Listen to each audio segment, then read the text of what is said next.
Hey, this is Joe. I'm going to show you how I make a screencast.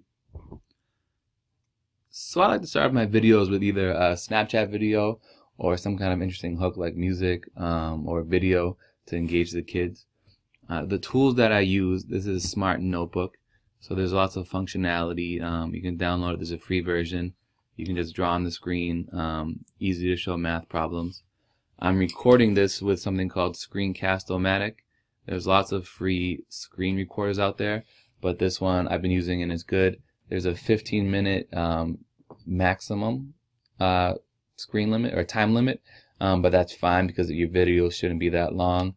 And when you're done, you can upload them to YouTube, then put them right in Google Classroom. So super easy to use. The other tool I'm using is this tablet called a Wacom tablet, or Wacom. I don't even know if I'm saying it right.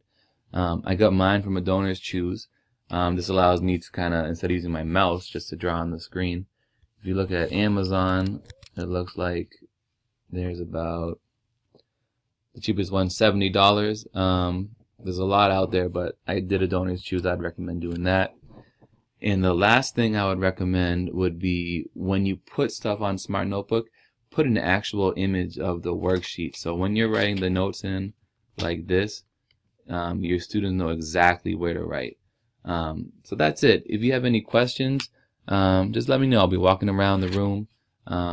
Stop me and I can help you out.